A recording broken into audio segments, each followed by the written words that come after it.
And we are back here on the GSMC Football Podcast. And for the third part of the show, we are going to now recap the late window games for Sunday. Obviously, we did the Bengals and the Niners already to start off the show. So let's get into it. Let's start off with the Browns and the Seahawks. Browns are coming in at 4-2. Seahawks also coming in at 4-2 as well. And the Seahawks, after the first quarter, were up 17-7. The Browns started off the game. They punted. Seahawks in 8 plays, 80 yards, almost 4 minutes. They went down the field. Bobo had another touchdown in this game. So that got the Seahawks started. So it was 7-0. Then the Browns fumbled, and then the Seahawks capitalized with another touchdown. Geno Smith connected with Tyler Lockett. So it was 14-0. Then the Browns went down the field, 4 plays, 75 yards, and they got a touchdown. P.J. Walker connected with David Njoku. So it was 14-7. Then the Seahawks answered with a field goal, 6 plays, 62-yard drive. And then the Browns, once again, a turnover. P.J. Walker throwing an interception. So, yeah, 17-7 after the first quarter. And you're thinking, yeah, the Seahawks are going to dominate this game. They're wearing those sick uniforms, the throwbacks. Love those uniforms. They were awesome. And we go into the second quarter. Browns, the Seahawks punted to start the second quarter. Browns, they answered with a touchdown. P.J. Walker, Kareem Hunt, 1-yard touchdown. Then next 2 possessions, both teams punted. Seahawks, Geno Smith threw a pick, and that was the end of the first half. Then the Browns tied the game on a field goal. Seahawks punted to start the second half. Browns tied the game on a field goal. Geno Smith another pick. Browns capitalized with a field goal. Then the next 2 drives were punts. Then Seahawks punted. P.J. Walker threw a pick, and that was really critical at the end of the game. Seahawks capitalized with a touchdown. Geno Smith connected with Jackson Smith and Jigba. So back-to-back weeks, he's now scored a touchdown. And ultimately, the Seahawks won 24-20. And yeah, I mean, they went pretty much scoreless the entire game. They didn't score in the second or the third quarter. They scored 17 in the first, and then they scored their touchdown in the fourth, and they ended up winning, and they're 5-2. And they are in first place in the NFC West, which is just crazy to say, because I just did not think that was going to happen at this point in the season. But here we are. And the Browns drop a tough game. They dropped to 4-3 now on the season. So everybody in the AFC North, outside of the Ravens, are tied now for second place. So, and speaking of the AFC North, let's get into the Ravens and the Cardinals. So, I thought I had this game won in my spread pool. Ravens were up 31-15. I was feeling really good. Gus Edwards, 3 rushing touchdowns in this game, 80 yards rushing. Lamar Jackson, 18-27, 157 yards and a touchdown. So he really didn't have his best game. The Ravens were kind of off in this game. Gus Edwards was easily the MVP yesterday for them on offense.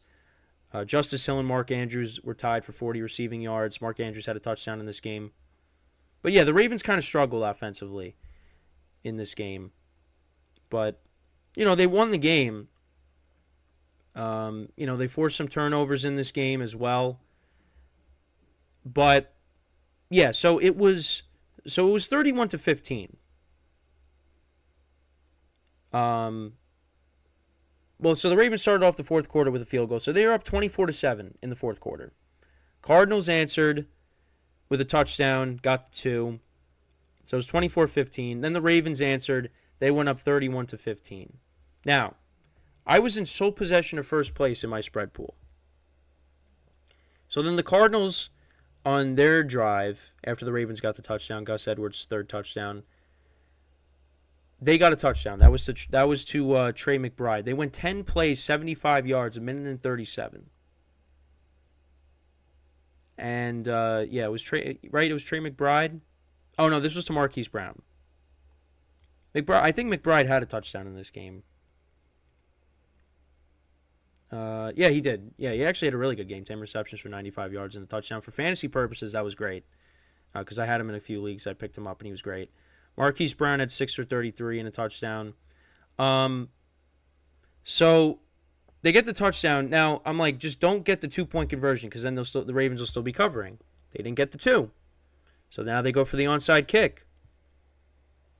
And I'm like, what are the odds of that? It is very hard to recover an onside kick. Now, it has happened, of course, many times. But I don't think it's going to happen. And what happens? The Cardinals recover the onside kick. They get into field goal range.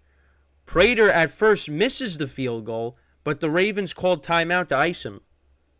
So what does he do? He kicks it again. And it looks like it's going to go wide left, but it stays in, goes in, and the Ravens ended up only winning by 7.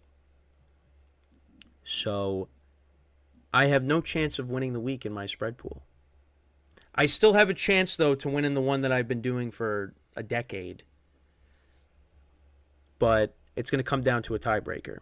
And I'll explain that when I preview the Lions-Ravens game. I mean, the Lions-Raiders game.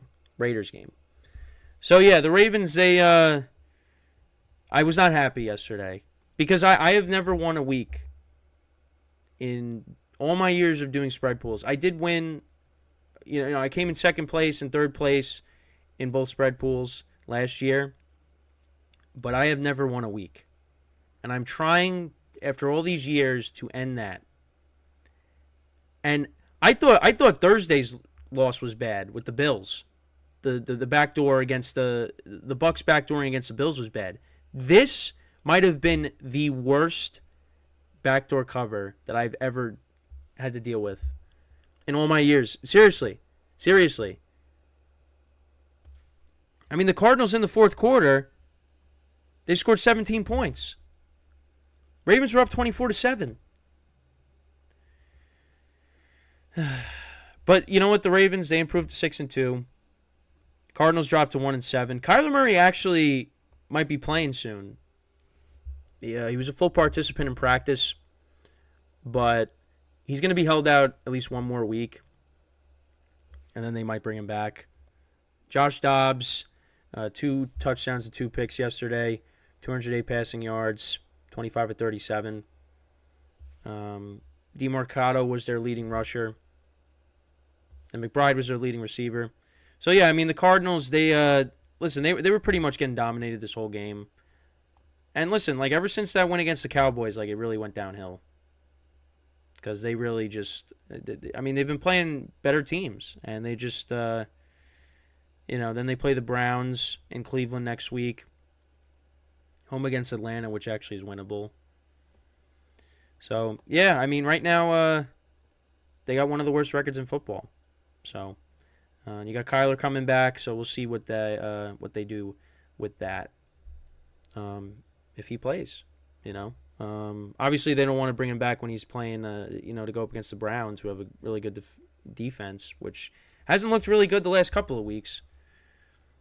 But yeah, so we'll keep a close eye on that moving forward. So then we'll get into the Chiefs and the Broncos now.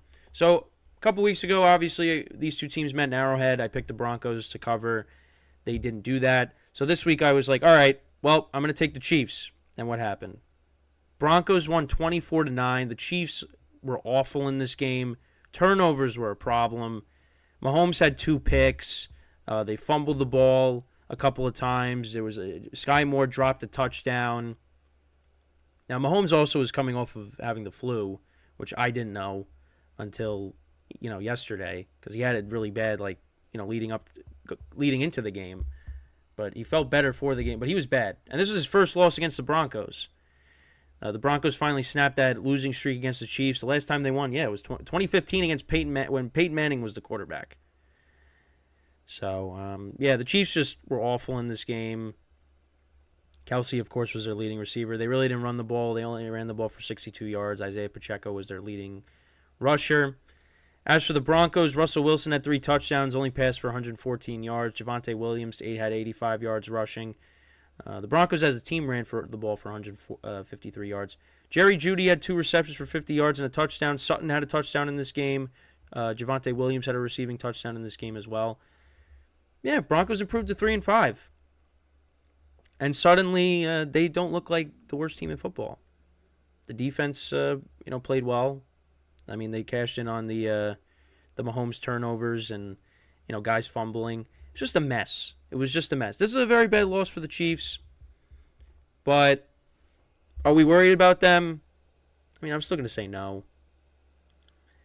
And right before I got on, I was watching TV and, talking about, hey, they were talking about how the Chiefs have at least one of these losses every single year. And it's true. And this was it. Bad weather. Mahomes is sick. Coming off of the flu.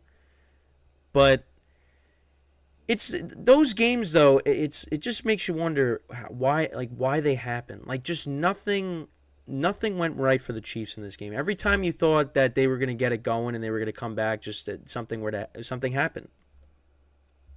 And yeah, I mean, this was a bad loss for them. They're 6-2.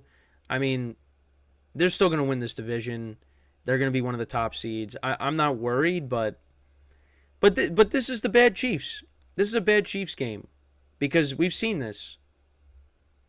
And it's like I said, every time you thought they got a drive going, something would happen. So the Broncos improved to 3-5.